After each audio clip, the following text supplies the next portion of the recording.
The night shift at WNYC News always felt like existing in a parallel dimension. While 8 million New Yorkers slept, I sat bathed in the blue glow of monitor screens, scanning emergency frequencies and social media feeds for anything newsworthy. Most nights yielded nothing more exciting than fender benders or water main breaks. 3 years in the city had transformed me from a wide-eyed Midwesterner into someone who could navigate the subway blindfolded and knew which bodega made the best bacon, egg, and cheese at 4 a.m. My apartment in Brooklyn wasn't much, a 5th floor walk-up with a view of the building next door, but it was mine, and I'd grown to love it. That Thursday night in October started like any other. The newsroom was nearly empty except for Miguel at the editing bay and Diane, fielding overnight calls. The fluorescent lights buzzed overhead as I monitored the emergency broadcast system feeds, a job that usually involved hours of static and automated tests. At 3:37 a.m., something changed. The screens flickered simultaneously, static washing across each monitor before resolving into an emergency alert banner. The automated voice, normally so mechanical, seemed to carry an undercurrent of urgency I'd never heard before. Emergency alert. Evacuate New York now. No additional information followed. No explanation of the threat. No evacuation routes. No estimated duration. Just those 5 words, direct and chilling. I immediately ran the verification protocols, checking official emergency management channels and government websites. Nothing. The city's official emergency management site showed no active alerts. The NYPD and FDNY Twitter accounts were silent. According to every official source, there was no emergency in New York City. Did you see that? I called to Diane, pointing at my screen. She glanced over, brow furrowed. See what? The emergency alert. It just came through on all channels. Diane walked over, coffee in hand. There's nothing there, Alex. You're seeing things. Maybe cut back on the energy drinks. I stared at my monitor. The alert had vanished without a trace, not even appearing in the system logs. Had I imagined it? My hands trembled slightly as I took a sip of now cold coffee. I'd been at this job for 2 years and had never experienced anything like this. Emergency alerts were strictly regulated and logged. They didn't just appear and disappear without explanation. Miguel, I called across the room. Did you notice anything weird on the monitors a minute ago? He pulled off his headphones, the faint sound of audio he was editing still audible. Nope. Why? What'd you see? Nothing, I muttered, just checking. I pulled up the security camera footage that continuously recorded our broadcast monitors. Rewinding to 3:37 a.m., I watched carefully. The footage showed the screens flickering exactly as I remembered, but instead of displaying the alert, they simply returned to their normal feeds. Either the cameras hadn't captured it, or I was losing my mind. An hour later, the first social media posts appeared. A cluster of users in Battery Park City reported seeing an unusual fog rolling in from the harbor. Normally, weather phenomena wouldn't raise eyebrows, but the descriptions caught my attention. Moves against the wind, seems to glow from within, makes my skin crawl just looking at it. I started tracking the posts, creating a digital map marking each reported sighting. By 5 a.m., a pattern had emerged. The unusual fog was spreading from the southern tip of Manhattan northward, hugging the coastline on both the East and Hudson River sides. By 5 a.m., reports of service disruptions started trickling in, cell signals dropping in parts of lower Manhattan, internet outages in scattered neighborhoods, streetlights flickering or going dark entirely in Brooklyn Heights. All isolated incidents, but forming a pattern I couldn't ignore. I called the National Weather Service's New York office, identifying myself as WNYC News. We've had reports of unusual fog conditions in lower Manhattan. Can you confirm any atmospheric anomalies? The meteorologist on duty sounded tired. No anomalous weather patterns on radar. Regular morning fog is expected this time of year, especially near the water. Nothing in our data suggests anything unusual. People are reporting the fog moves against the wind and has some kind of internal luminescence. A pause. Who exactly reported this? Multiple social media users in the affected areas. Right. Well, I'd suggest that people often misperceive natural phenomena, especially in low light conditions. We're not seeing anything out of the ordinary on our instruments. When Jerry, our news director, arrived at 6 a.m., I showed him everything I'd compiled. So you saw an unverified emergency alert that no one else caught, followed by some weird fog and routine service outages. He shook his head. Alex, we're not running a story based on that. You know how many people would panic if we broadcast an evacuation order we can't confirm. Something's happening, Jerry. Look at the pattern of these reports. What I see is a tired overnight producer who's been staring at screens too long. Go home, get some sleep. I noticed something odd as Jerry walked away. A momentary stillness, a blank stare at nothing in particular before he continued moving. Throughout the morning, I spotted similar behavior in others. Brief pauses, distant expressions, mechanical movements. Small things, easily dismissed, yet deeply unsettling. The morning news broadcast made no mention of fog, outages, or emergency alerts. Traffic and weather reports proceeded as normal, though I noticed the traffic helicopter avoided flying over lower Manhattan, citing routine maintenance as the reason they were using yesterday's footage. By 7:30 a.m., the volume of social media reports had increased dramatically. Videos showed the fog's unusual behavior, tendrils that seemed to reach up walls and around objects, movements that appeared almost deliberate. In one particularly disturbing clip, a man walked into a thick bank of fog near South Street Seaport and simply didn't emerge from the other side. I downloaded everything I could find, backing it up to an external drive as I noticed posts beginning to disappear almost as quickly as they appeared. Comment threads discussing the phenomena were being deleted or buried under algorithm changes that pushed them far down in feeds. By the time my shift ended at 8 a.m., I knew I wouldn't be going home to sleep. Instead, I headed south toward Battery Park, ground zero for the strange fog reports. The morning rush hour felt unusually subdued. The typical symphony of honking horns and shouting pedestrians was muted, as if the city itself were holding its breath. The subway car was half empty and the few passengers rode in silence, many staring at phones that, judging by their frustrated tapping, weren't working properly. A woman sitting across from me suddenly jerked her head up, staring at something over my shoulder. I turned, seeing nothing but the subway car wall.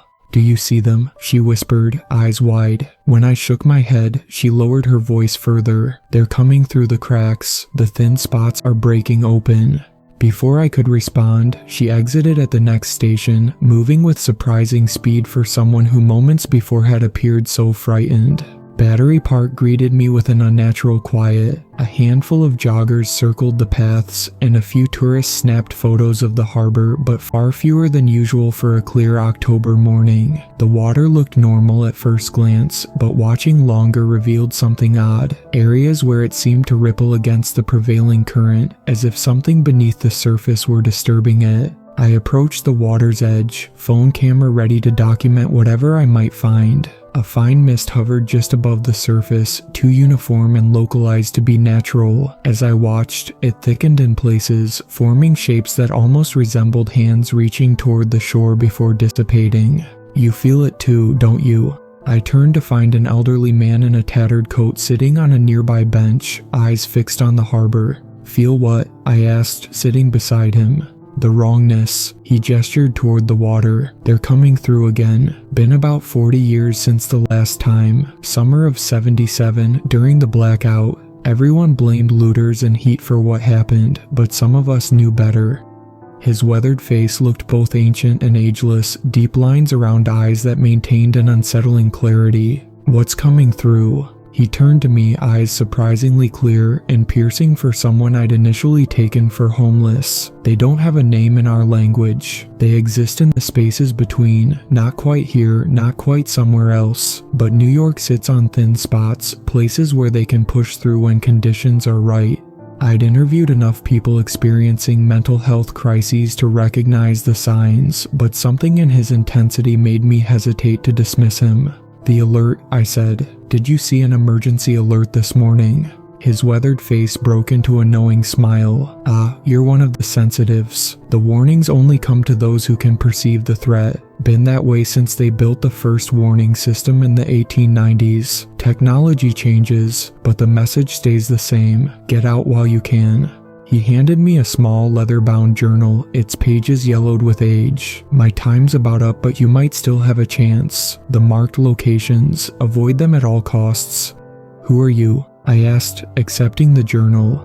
"Just someone who made it out last time. One of the few." He stood, joints creaking. "They feed on awareness, you know. The more you perceive them, the more they perceive you. That's why most people can't see them, a natural defense mechanism of the human mind. But some of us don't have that luxury, Before I could question him further, he stood and walked away, disappearing among the trees with surprising speed for his apparent age. I opened the journal to find a hand-drawn map of Manhattan with red circles marking various locations around the island's perimeter: Battery Park, South Street Seaport, parts of the Hudson shoreline, and several other waterfront locations. Notes in faded ink filled the margins, detailing dates and observations going back decades. June 13, 1977. More frequent sightings near the water. Pressure changes downtown. Electronics malfunctioning. Same signs as 1965. Need to warn others. July 13, 1977. They're coming through. Power outages beginning. B reports seeing them on the Brooklyn side now. Using the darkness to move further in.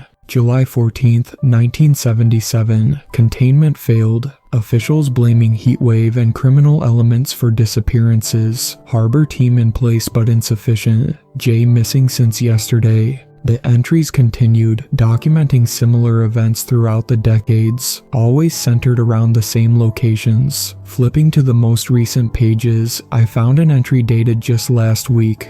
October 7th, 2024. Pressure changes beginning again. Dream indicators strong. Harbor water showing disruption patterns. Need to activate old network before it's too late. The implications chilled me. If these accounts were accurate, New York had experienced multiple incursions by something over the decades, each covered up or explained away by officials. My phone buzzed with a text from my neighbor, Thomas. "Power's out in our building. Utility company has no timeline for restoration. Weird stuff happening. You coming home soon?" I texted back that I'd be home soon and tried calling, but the call failed to connect. Looking up from my phone, I noticed the fog had thickened considerably around the park's perimeter, forming a translucent barrier between the waterfront and the city streets. As I walked toward the subway, I passed a Coast Guard vessel patrolling unusually close to shore. The officers on board wore what appeared to be hazmat gear, not standard Coast Guard equipment. They moved with practiced efficiency, taking readings with unfamiliar instruments and speaking into secure communications devices. One officer spotted me watching and spoke rapidly into his radio. Moments later, a black SUV with government plates pulled to the curb nearby. Not waiting to see what would happen, I slipped into the crowd of pedestrians and made my way quickly to the subway entrance.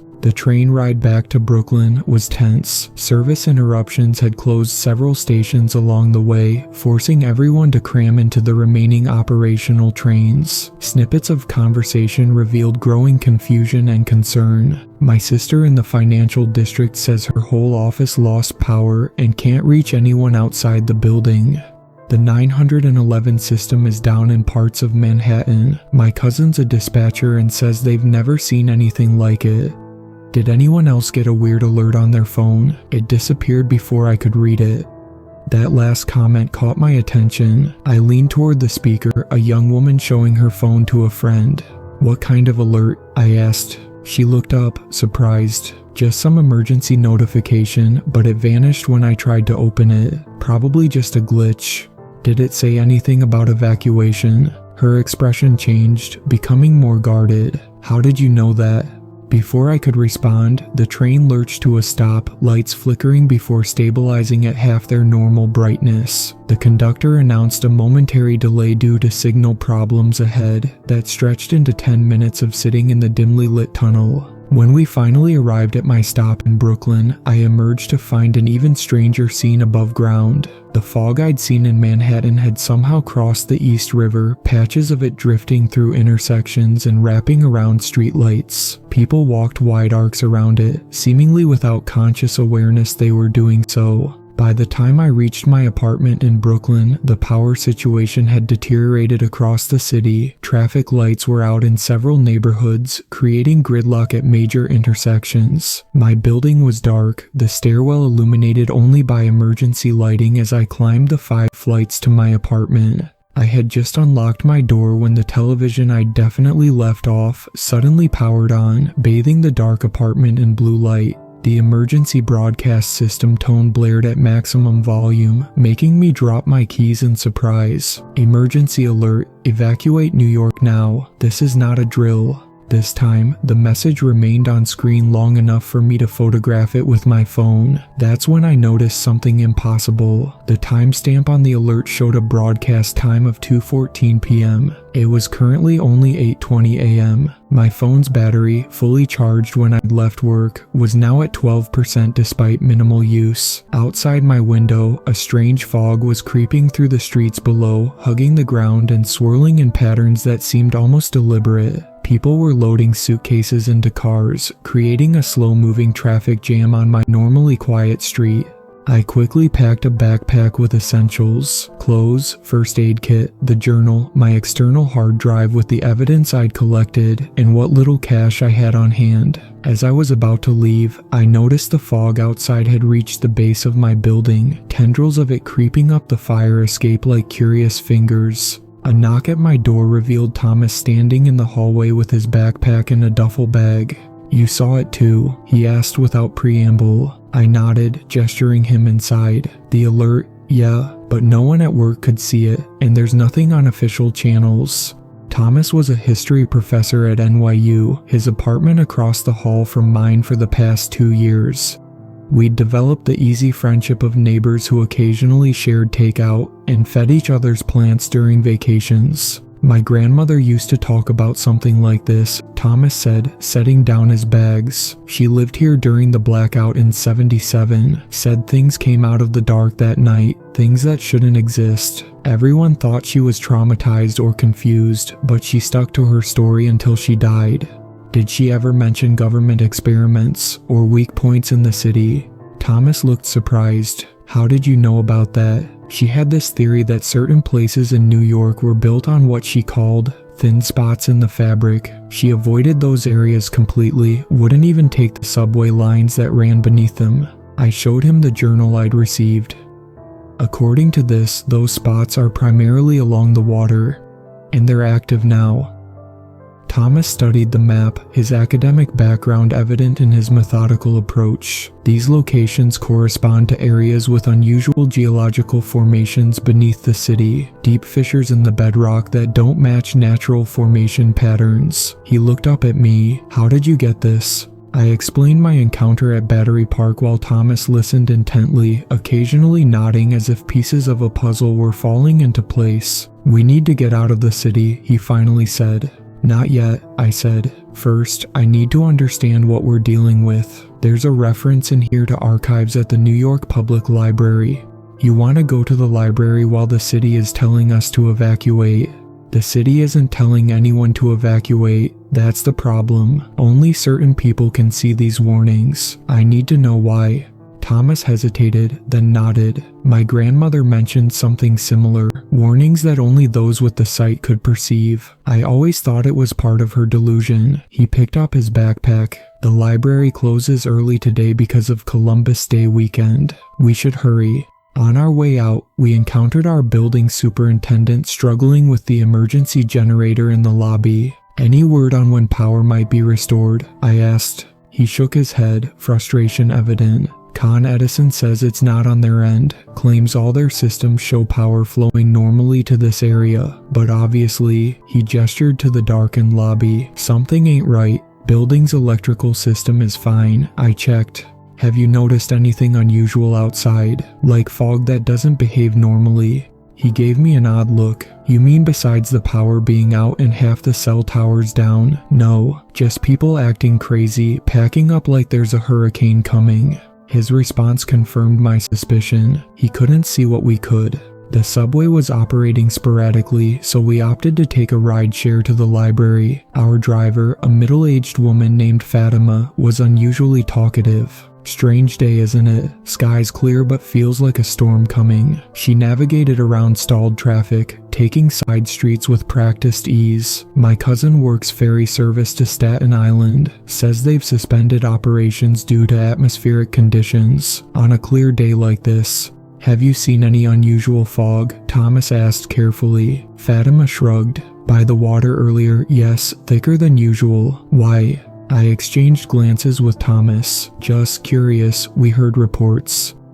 "You two aren't the first to ask about fog today," she said, eyeing us in the rearview mirror. "Had a fair this morning. Government types judging by the suits and earpieces. Very interested in weather conditions near the harbor." What did they want to know? If I'd seen anyone behaving strangely near the fog banks. If I'd experienced any lost time or disorientation. She laughed. Told them the only disorientation in New York comes from the rent prices. As we approached the library, Fatima slowed the car. "Word of advice, whatever's happening, the big shots know more than they're saying. My brother-in-law works security at one police plaza, says they've been bringing in federal types all morning, setting up some kind of command center, not standard procedure for a power outage."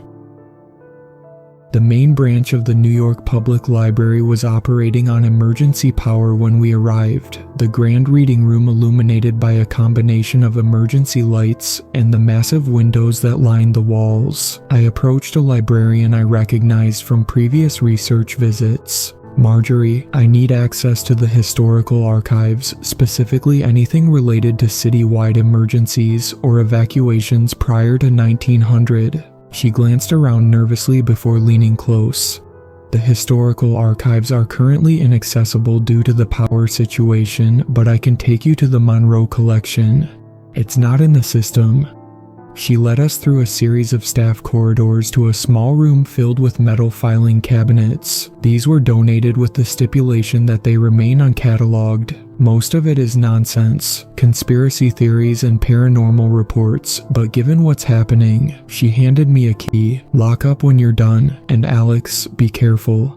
The room smelled of old paper and dust, the filing cabinets organized by decade from the 1800s through the 1980s. We started with the 1977 drawer, pulling folders labeled July Blackout and Anomalous Incidents. The files contained newspaper clippings, personal accounts, and official reports spanning from 1823 to 1986, all documenting unusual phenomena in New York City. A pattern emerged across the decades. Unexplained fog, electrical disturbances, and mass disappearances all concentrated around the same locations marked in the old man's journal. One report from 1977 detailed the disappearance of 312 people during the blackout, who were never accounted for in official missing persons statistics. Another, from 1965, documented unusual atmospheric phenomena during that year's famous blackout, including localized distortions in visual perception and temporary spatial anomalies. Most disturbing were the population statistics. Following each event, census data showed significant population decreases, explained away as migration trends or statistical corrections. In reality, thousands of people had simply vanished during each occurrence. "Look at this," Thomas said, pointing to a faded photograph from 1977. It showed the New York skyline during the blackout, but with strange, elongated shadows stretching between buildings. The shapes aren't consistent with the light sources. I examined one particularly detailed file from 1943 during a wartime demout. It contained a classified military report describing non-human entities observed in New York Harbor that were initially mistaken for German saboteurs. The report included sketches of elongated figures moving through fog with a noted inability to maintain solid form in direct light. A noise at the door made us both turn. A security guard stood watching us, his expression unreadable. "You shouldn't be here," he said flatly. I started to apologize, but he cut me off. Not here in the archives, here in the city. The alerts aren't being acknowledged because acknowledgement would cause panic, and panic would make it worse. They feed on fear and confusion. Who are you? Thomas asked. Just someone who's seen this before. There's a group meeting at 23 Eldridge Street in an hour. Go there if you want to understand. He glanced over his shoulder. I have to go. The librarians are changing.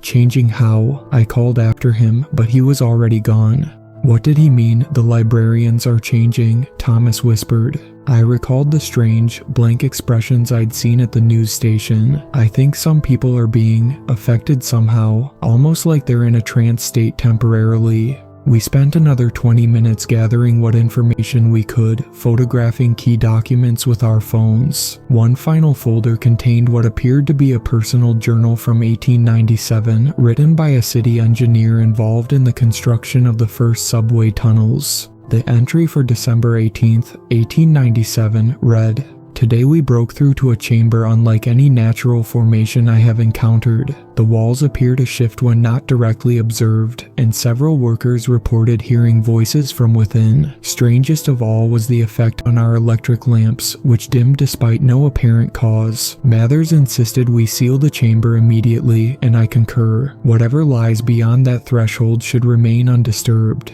We will reroute the tunnel and speak no more of this discovery. As we prepared to leave, I noticed a map attached to the entry showing the location of the sealed chamber. It corresponded exactly with one of the thin spots marked in the old man's journal beneath what was now South Ferry Station. We headed out to the address on the Lower East Side. The streets were becoming increasingly chaotic, with more people loading vehicles or walking briskly with luggage, though still no official evacuation order had been announced on mainstream channels. The fog was spreading, now visible in patches throughout Manhattan. Up close, it had a faint bioluminescent quality, and strange shadows moved within it despite the absence of any apparent light source. People walked around these patches instinctively, as if subconsciously aware of the danger they posed. A group of police officers at one intersection appeared to be setting up a perimeter around a particularly dense patch of fog. Their movements were mechanical, eyes vacant as they directed pedestrians away. One officer repeatedly stated, "Gas leak in the area, please move along," though no utility vehicles were present. "They're being influenced," Thomas muttered as we passed, "just like the librarians."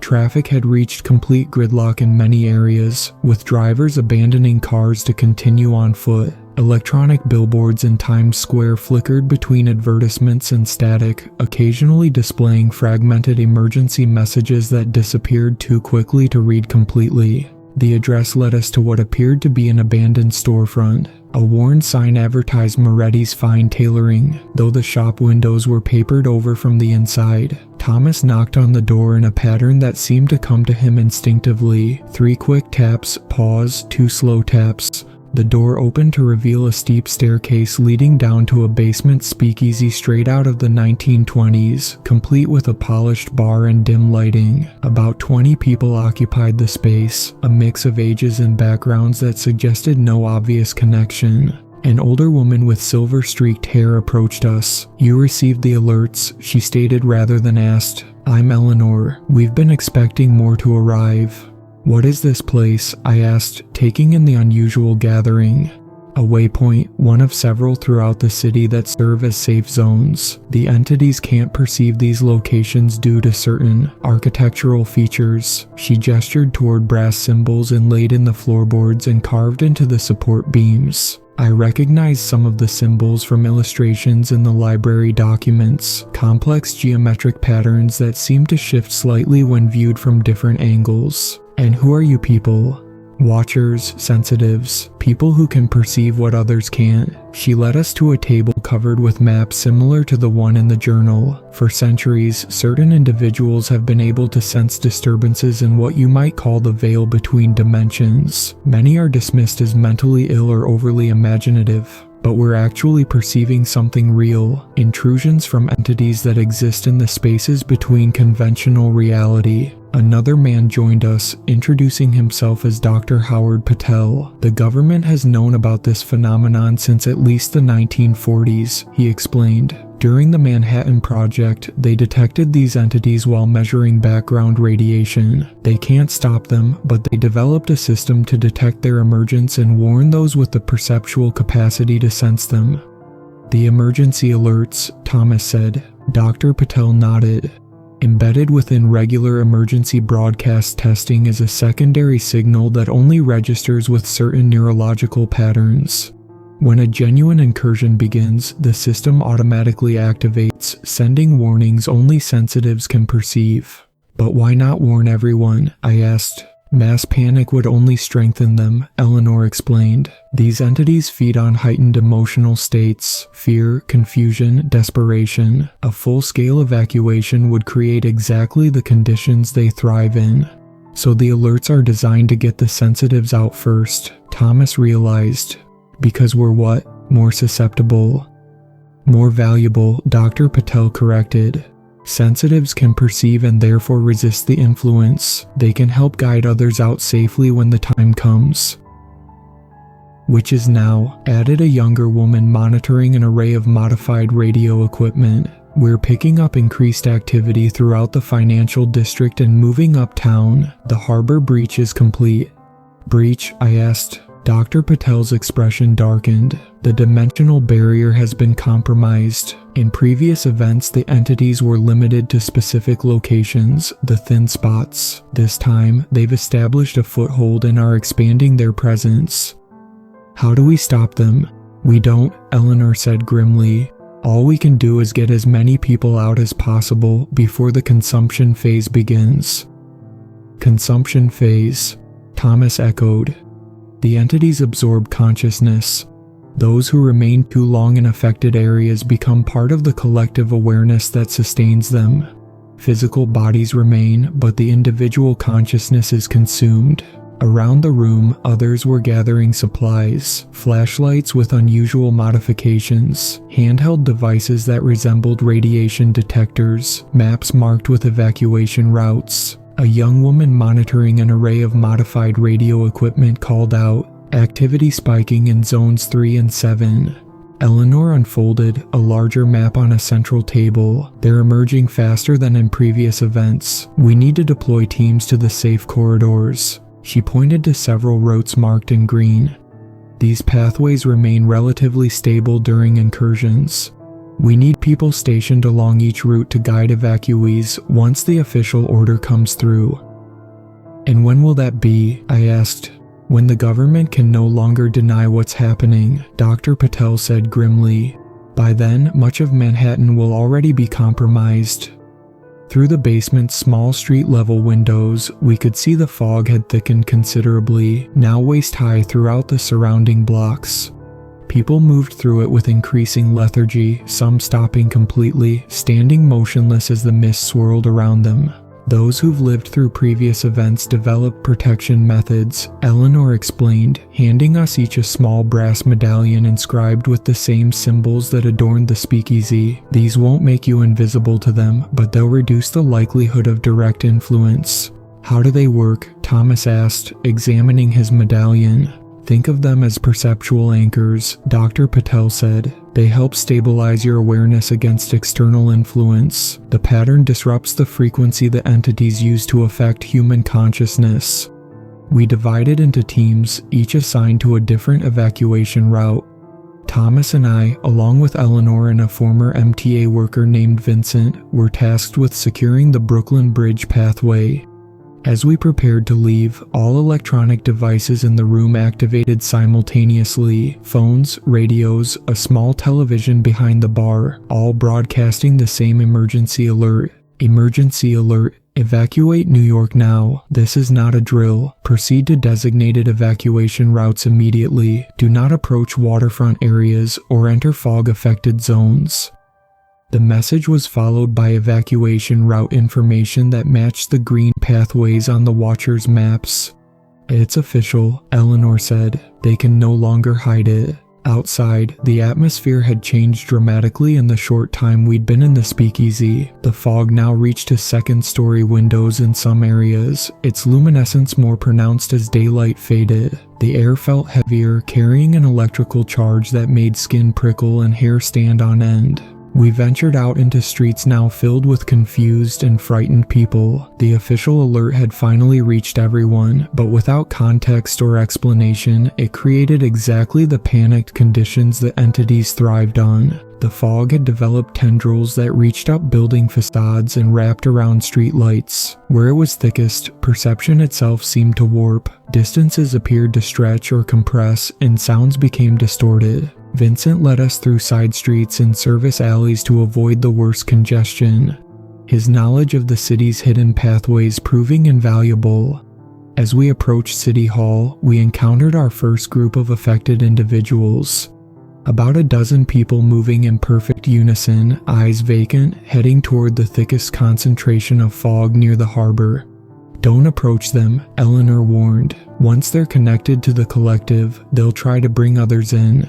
As if to demonstrate her point, one of the group, a woman in business attire, suddenly turned toward a passing family, reaching out with unnaturally long fingers. "Join us," she said, her voice overlaid with harmonics that seemed to vibrate in my chest. "The integration is painless."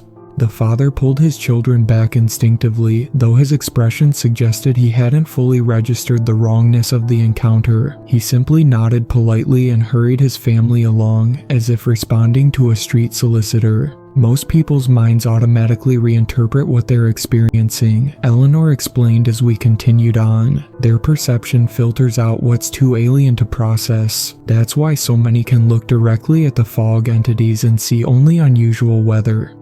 The Brooklyn Bridge was already filled with people fleeing on foot, the roadway gridlocked with abandoned vehicles. Vincent guided us to a maintenance access point that led to a lower level of the bridge normally closed to pedestrians. "We can move more people through here," he explained, unlocking the service door with keys from his time with the transit authority. The pathway was narrow but traversable, illuminated by emergency lighting that cast long shadows across the bridge's industrial underbelly. From this vantage point, we could see both the mass of people above and the water below, the latter now churning with unnatural patterns, as if something massive were moving beneath the surface. "They're coming through the water too," Eleanor noted grimly. "The harbor has always been the weakest point in the barrier." For hours, we worked to direct evacuees, prioritizing families with children and the elderly. The fog continued to advance, now forming distinct structures that resembled twisted architecture, arches and spires that appeared and disappeared as the mist shifted. I encountered a young mother struggling with two small children and an overstuffed backpack. Her eyes showed the glazed look of someone in shock. "The alert said to evacuate, but my husband isn't answering his phone," she explained, voice shaking. "He works in the financial district. Should I wait for him?" Eleanor stepped in smoothly. "The financial district was evacuated first. He's most likely already across the river. Keep moving toward the Brooklyn side. There are registration points where families can reconnect." This wasn't necessarily true, but it was the kindest response. We'd received reports that the financial district was now completely enveloped in fog, with no sign of ongoing evacuation. Those still there were likely already lost. As night fell, the true extent of the transformation became visible. The fog now glowed from within with pulsing bioluminescence, casting an eerie blue-green light across lower Manhattan. The familiar skyline appeared distorted, buildings seeming to bend and sway though there was no wind. Most disturbing were the shadows moving within the fog, massive, undulating shapes that defied conventional anatomy. When viewed directly, the mind struggled to interpret their form, perceiving instead vague, humanoid outlines despite their obviously inhuman proportions. From our position on the bridge, we could see much of lower Manhattan now engulfed. Strange lights pulsed within the densest areas, and distorted shapes moved through the streets, too large to be human. My radio crackled with Dr. Patel's voice. "The harbor team is gone. Something came out of the water. Broadway corridor is lost. All remaining teams divert to Queens Midtown Tunnel and Williamsburg routes." I looked at Eleanor, whose face had gone ashen. "We've never seen an incursion of this magnitude," she said quietly. "This isn't just a thinning of the veil, it's a complete rupture."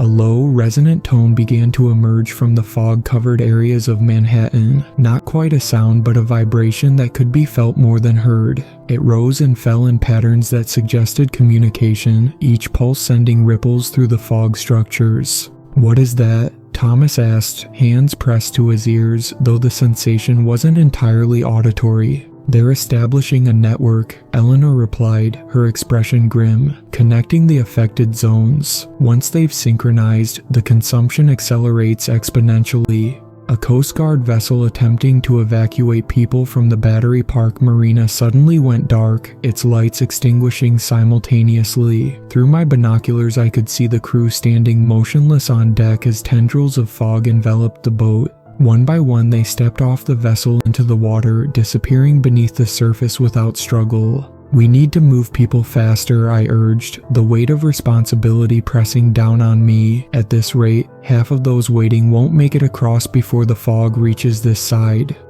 Vincent had been studying the bridge's maintenance schematics. "There's another access tunnel on the Manhattan side that connects to the subway system. If we can get it open, we could bring more people through that way." "I'll go," I volunteered, already calculating the risk. "I know the subway layout, and I have press credentials that might help if we encounter any authorities." Eleanor shook her head. "Too dangerous to go alone. The fog is thickest near the Manhattan anchorage." "I'll go with you," Thomas said, adjusting the brass medallion around his neck. "Two have a better chance than one." After a brief argument, Eleanor reluctantly agreed, giving us a modified flashlight. "The light frequency disrupts their perception. It won't stop them, but it might slow them down enough for you to escape if you encounter them directly." The journey back to the Manhattan side was harrowing. The main roadway had become a scene of increasing desperation as the fog advanced from both ends of the bridge, creating a narrowing corridor of clear space. People pushed and shoved to move faster, some abandoning possessions to gain speed. We used the maintenance catwalks below the main deck, moving as quickly as safety allowed. The East River churned beneath us, its surface disturbed by movement too large and coordinated to be natural currents or marine life. "Look," Thomas whispered, pointing toward the Brooklyn shoreline where we'd come from. Tendrils of fog were reaching across the water, stretching impossibly far from their Manhattan source, like fingers grasping for the opposite shore. Where they touched buildings on the Brooklyn side, lights flickered and died. "They're expanding faster than anticipated," I said, thinking of Eleanor's evacuation timeline. "We might already be too late." The Manhattan anchorage loomed ahead, already half concealed by thickening fog. Using Vincent's directions, we located the maintenance door that would lead to the subway connection, only to find it secured with a heavy padlock. "Stand back," Thomas said, producing a small pry bar from his backpack. Being a history professor has some unexpected advantages. Medieval architecture course included practical lessons in lock bypassing. As he worked on the lock, I kept watch, the modified flashlight sweeping the advancing fog. Each pass of the light created momentary disturbances in the fog structure, revealing glimpses of what moved within, forms that resembled elongated limbs and torsos, but twisted in configurations that defied anatomy. "Got it," Thomas announced as the lock gave way. The door opened to reveal a narrow corridor lined with pipes and electrical conduits, leading to a stairwell that descended into darkness. Our flashlights revealed decades of dust, but recent footprints suggested the passage had been used recently. Following them led us to a service door that opened into an abandoned section of the Fulton Street station. The station was eerily silent, emergency lights casting harsh shadows across empty platforms. The digital displays still functioned, showing train arrivals and departures as if it were a normal day, though no trains moved through the tunnels. "The evacuation plan shows a gathering point near City Hall Park," I said, consulting the map Eleanor had given us. "If we can direct people from there to this connection, they can bypass the worst of the bridge congestion." As we moved through the station, the temperature dropped noticeably. Our breath formed clouds in the suddenly frigid air. The walls began to develop a thin sheen of frost, despite the October night being relatively mild. "That's not normal," Thomas whispered, touching the ice-covered tiles. A distant shuffling echoed through the tunnels, the sound of multiple feet moving in perfect synchronization. The noise grew louder, approaching our position from the uptown platform. We pressed ourselves against a maintenance alcove as a group of at least 30 people marched past on the opposite platform. They moved as one organism, steps perfectly aligned, eyes forward, and unseeing. Unlike the individuals we'd seen earlier, these showed physical changes. Elongated limbs, fingers that stretched too far, necks that bent at impossible angles. Leading them was a figure that barely resembled a human anymore. Its proportions were stretched and distorted, limbs jointed in extra places, head swiveling too far in each direction as it scanned the station. When it paused, looking directly toward our hiding place, I instinctively raised the modified flashlight. The beam struck the creature, causing its form to ripple like disturbed water. It emitted a sound between a hiss and static, recoiling from the light. The coordinated group behind it faltered momentarily, their synchronization disrupted. "Now," Thomas whispered, pulling me toward the exit that would lead street side. We ran, the sound of pursuit growing behind us, no longer in perfect unison, but chaotic and frenzied. As we reached the emergency exit and burst onto the street, a hand caught my ankle, fingers elongated and boneless, wrapping around my leg like tentacles. Thomas swung the pry bar, connecting with something that gave way too easily, as if striking dense fog rather than solid matter. The grip released, and we slammed through the exit door into City Hall Park.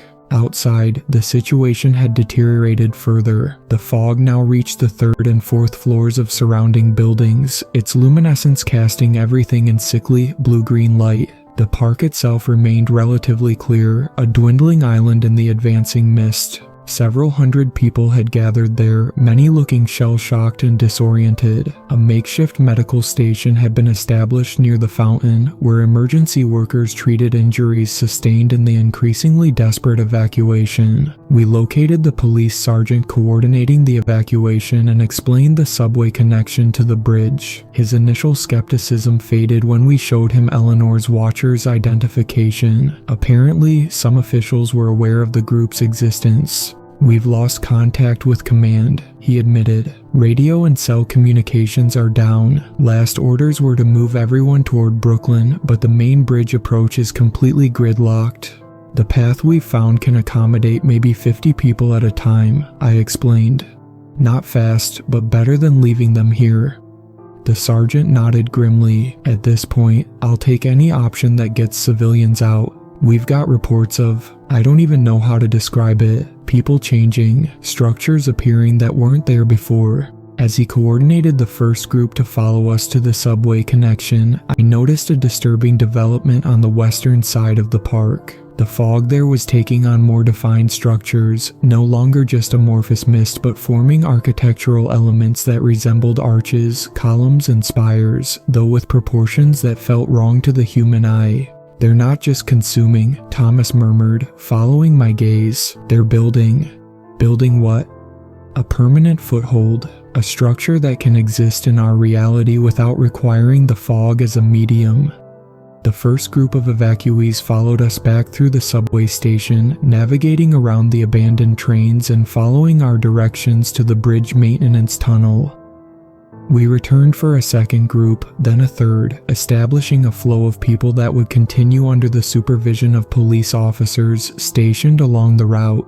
As night fell, the transformation of Manhattan accelerated. The fog now reached the upper floors of skyscrapers, and the strange architectural forms had solidified, creating impossible structures that seemed to bend space around them. The lights of the city winked out neighborhood by neighborhood, replaced by an eerie bioluminescence that pulsed in patterns, suggesting a heartbeat. We continued evacuating people until close to midnight, when a final emergency alert came through. Emergency alert, New York containment failed, regional evacuation protocols initiated. The implications were clear and terrifying. The phenomenon was no longer limited to Manhattan. "We need to get further out," Eleanor urged when we reconnected at the Brooklyn side of the bridge. "They're no longer contained to the island." Reports coming in from our network described similar fog manifestations appearing in parts of Brooklyn, Queens, and New Jersey. The perimeter was expanding at an accelerating rate, with the harbor and East River no longer serving as natural barriers. A military helicopter thundered overhead, its spotlight sweeping the bridge before moving on toward the harbor. In the distance, we could see Navy vessels establishing a perimeter around the bay, though what they hoped to contain had already escaped. We joined the exodus across the bridge, the last to leave our post. Behind us, Manhattan had become unrecognizable, a dark mass punctuated by twisting spires of fog and occasional flashes of otherworldly light. The Brooklyn side was chaotic, overwhelmed by the volume of evacuees. Emergency services had established processing centers in schools and community buildings, but these were quickly reaching capacity. Military trucks were arriving to transport people further out, with priority given to families with children. From a rooftop in Brooklyn Heights, I looked back one last time at the city I'd called home. The skyline I knew had been replaced by something that defied description, structures that seemed to fold into themselves, spaces that appeared larger than they should be, movements that implied dimensions beyond the three we inhabit. Most disturbing was the water surrounding Manhattan. It no longer reflected the city lights but showed different structures beneath the surface, vast, shadowy forms moving in coordinated patterns that suggested a single consciousness directing countless parts. "It's beautiful in a terrible way," Thomas said quietly, standing beside me. "Like looking at a hurricane from space. You can appreciate the pattern while still understanding it will destroy everything in its path." Eleanor joined us, her face showing the exhaustion we all felt. "The military is establishing a defensive line along the outer boroughs. They're talking about containment now, not prevention." "Can it be contained?" I asked. "Previous incursions were limited by certain astronomical and geological factors," she explained. "This one seems different, more coordinated, more purposeful. It's as if they learned from each previous attempt." "Or they're being guided," Thomas suggested. "What if someone is helping them?" Some of those documents we found mentioned government experiments with the thin spots. Eleanor's expression darkened. "There's always been a faction that believed that entities could be controlled or harnessed. Fools who think you can make a deal with something so utterly alien to our reality." Reports continued to flood in through the Watchers network, similar fog manifestations appearing in isolated locations up to 50 miles from Manhattan. Each outbreak followed water routes, rivers, reservoirs, even sewer systems, suggesting the entities were using water as a transmission medium. "We need to get you to the fallback point," Eleanor said. "The Philadelphia compound has been activated. All sensitives are being gathered there to coordinate the longer-term response." "Response to what?" I asked. "What happens next?"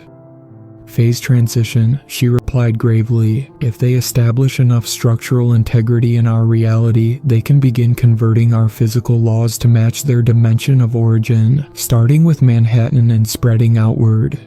"Converting physical laws?" Thomas looked skeptical. "That's not possible." "It's already happening in the most heavily affected areas," Eleanor said. "Reports from drones show gravity fluctuations, light behaving according to different properties, matter transitioning between states without energy input. The phenomenon accelerates with each passing hour." Military evacuation transport took us south through New Jersey, joining a massive caravan of vehicles fleeing the New York metropolitan area. Highways were gridlocked, with many people abandoning cars to continue on foot. National Guard checkpoints had been established at major intersections, prioritizing movement away from the affected zone. From the transport's open back, we watched military aircraft circling the perimeter of what was now being called the anomaly zone. Occasional flashes suggested weapons being deployed, though to what effect remained unclear. 1 week later, I sat in a massive refugee camp outside Philadelphia, one of dozens established along the eastern seaboard to accommodate those who fled New York. According to official counts, nearly 6 million people had evacuated, meaning over 2 million remained unaccounted for. Government statements described the event as an unprecedented environmental disaster involving airborne toxins and mass hallucinations. Satellite images of Manhattan were suspiciously unavailable, and a 50-mile quarantine zone had been established around the city, patrolled by military personnel who turned away all attempts to return. The Watchers had established an operations center in an abandoned warehouse near the camp, gathering information from sensitives who had escaped and those in other locations reporting similar, if smaller, manifestations. In the camp, I found others who had received the early warnings, sensitives drawn together by shared experience. We formed an informal network, comparing notes and gathering information from new arrivals. The journal I'd received in Battery Park had become our most valuable resource, its aged pages containing insights that helped us understand what we'd witnessed. Dr. Patel, who had escaped through the Queens Midtown Tunnel, established a makeshift research station in his tent, attempting to develop more reliable detection methods for future incursions. Eleanor coordinated with sensitives in other camps, creating communication channels independent of government-controlled networks. The pattern is expanding, Dr. Patel explained during one of our nightly meetings. We're tracking similar phenomena emerging near bodies of water across the eastern seaboard.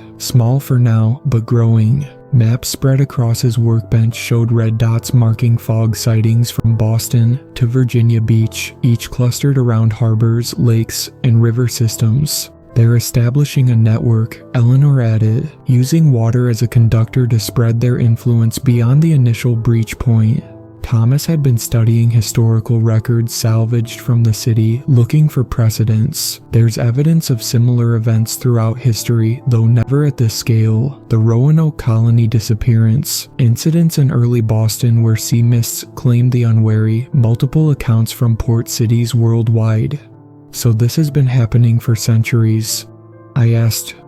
Millennia most likely, Thomas said, but previous incursions were limited, contained by natural factors or human intervention. What's different now is the scale and coordination. As days passed, troubling reports emerged from camps further north: power outages, electronic malfunctions, people experiencing gaps in memory. The patterns were familiar, suggesting whatever had taken Manhattan was expanding its influence. I had been documenting everything, using my journalist's training to record testimonies from other sensitives and compile evidence of the government's knowledge and involvement. If, when this ended, the truth would need to come out. In what had become our command center, we gathered to review the latest intelligence. Military units deployed along the perimeter of the anomaly zone were reporting increasing casualties, with soldiers exposed to the fog exhibiting rapid physiological changes, elongated limbs, altered perception, and eventual assimilation into the collective. They've established a defensive perimeter approximately 40 miles in diameter centered on Manhattan, reported a former Air Force officer who had joined our network. But it's slowly expanding. Current estimates suggest a growth rate of half a mile per day. At that rate, it would take... I did the mental calculation. Years to cover the continent, Dr. Patel finished. But the rate isn't linear. It accelerates as more territory is converted. So how do we stop it? Someone asked. The silence that followed was answer enough. On the 10th night after the evacuation, I woke to find my phone screen glowing in the darkness of my tent. The emergency alert system had activated again, this time with a message that turned my blood to ice. Emergency alert, they followed you. I stepped outside to see a familiar fog rolling between the rows of tents, thin tendrils reaching toward the sleeping refugees within. In the distance, the Philadelphia skyline remained visible, but between us and the city, new structures were taking form. Impossible architectures rising from the mist, bending reality around them. Thomas emerged from his tent, eyes wide as he took in the scene. It's happening again. Eleanor joined us, her face set in determination rather than fear. We knew this was coming. The evacuations were never about escape, just buying time. Time for what? I asked. To learn, to adapt. She handed me an updated version of the journal I'd received in Battery Park, this one filled with new observations and theories developed since our escape. The entities can breach our reality, but they're not invincible here. Their structures have vulnerabilities when they first materialize. She pointed to the fog bank advancing from the north. They can perceive sensitives, but that perception works both ways. We can see their weak points, the nodes where their network connects to our reality. Dr. Patel approached, carrying modified versions of the devices we'd used in New York. We've improved the disruption technology. The light frequency can now destabilize their structures temporarily. So what's the plan? Thomas asked. Eleanor's expression was grim but resolute. We fight back, not to win, not yet, but to learn how to win eventually. This incursion is larger than any before, but it won't be the last. Humanity needs to understand what we're facing if we're to have any hope of survival. Around us, other sensitives were emerging from tents, drawn by the same alert that had woken me. Unlike the panic in New York, their faces showed determination, purpose. They moved with coordination born of preparation rather than external control, taking positions around the camp perimeter, modified lights and devices in hand. I took my place among them, journal tucked securely in my pack, recorder running to document whatever came next. The fog continued its advance, but for the first time since this began, I felt something beyond fear. If the entities could learn from each incursion, adapting their strategies to overcome previous failures, then so could we. The battle for New York was over, but the war for humanity had just begun. And in that moment, facing the advancing mist and the impossible shapes forming within it, I made a vow to survive, to observe, to record, and to understand, because understanding was the first step toward resistance. The entities had breached our world, but they had revealed themselves in doing so, and now we could see them clearly for what they were, not invincible gods, but invaders with their own vulnerabilities and limitations. They had followed us from New York, but in doing so, they had made their first mistake, because this time,